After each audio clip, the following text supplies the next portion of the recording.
So this is my Crape Myrtle.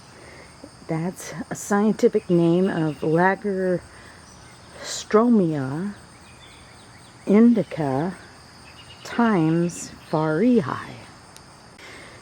We had it in a flower bed because it's supposed to be a dwarf, and it doesn't look like a dwarf at all. And so when we built this pergola, we moved it behind the chairs as an anchor, and I absolutely love it here. Lagerstroemia is named after a Swedish merchant, Magnus von Lagerström.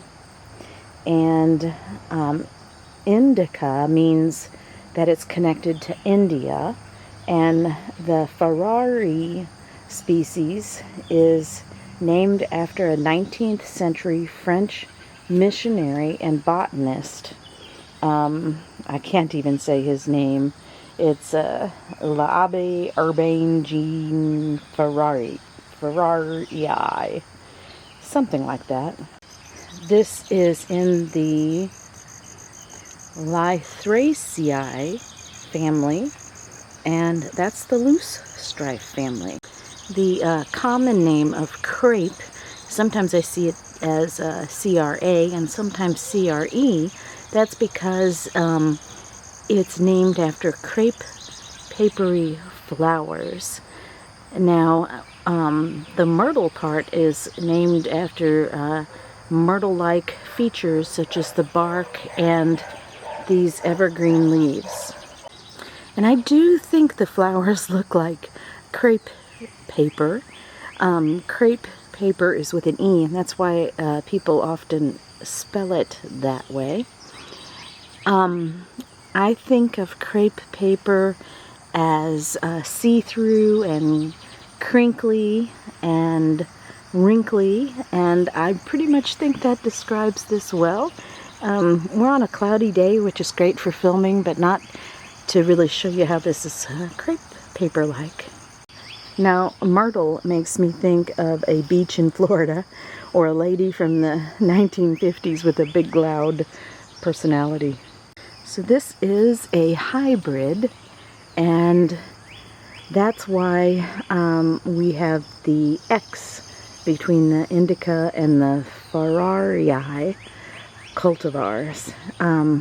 It was bred to be more cold hardy and disease resistant, and it's supposed to be a dwarf variety. Mine, I measured, is about 6.5 feet tall, and that's definitely not a dwarf. You can see maybe a little bit here, back up. So we trim it off just about above the tops of the chairs each winter when it's dormant. Sometimes I trim it off a little bit at the top, and then I go ahead and get the rest during the winter, and it comes back doing this. I want it to be behind the chairs, but I think it's behind the chairs, and it looks like this behind the chairs, and that's okay, but I may do something different, like strip the branches lower and just allow it to be more bushy at the top. I see a lot of people trim theirs that way. You can see little bitty balls. I think that's where new blooms are about ready to come out, all on the end here. I'm not sure, but that's what that looks like to me. I always love coming out here and taking photos of it against the white fence.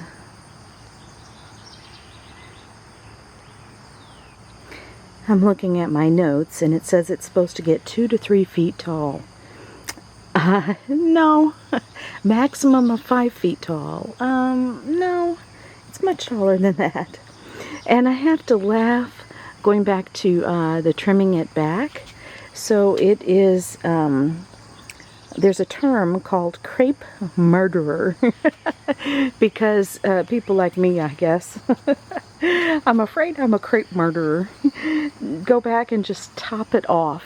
And you should be going in here and selectively cutting off branches, and there's a lot of YouTube videos and other things out there on how to do that, but I'm not an expert, and I'm probably more of a crape murderer, although mine doesn't look dead at all, but it is a fun phrase. There were 15 hybrid cultivars of the indica fauriei variety, and this particular one was released in 1998, and they were all given, I think this is super cool, Native American tribe names. And so the name of my Crape Myrtle is Pocomoke Crape Myrtle.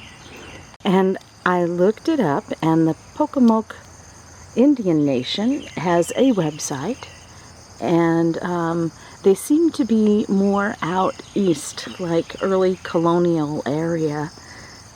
And I saw there was a Pocomoke river out that way that the Indians were named after.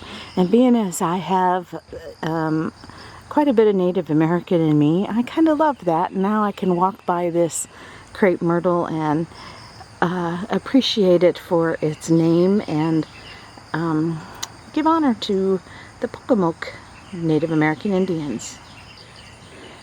So one last thing about the Crape Myrtles is that they often, die back over the winter, and I think the plant is dead in the spring. So even the leaves that are in here, they take forever to come out in the spring. They are one of the last things to show signs of life in my garden. But actually, I guess that's a good characteristic because they bloom later in the summer when a lot of other things are not blooming. And so just be patient with your Crape Myrtle.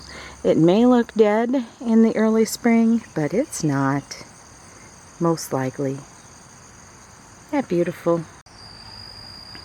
I do like how it graces the chairs.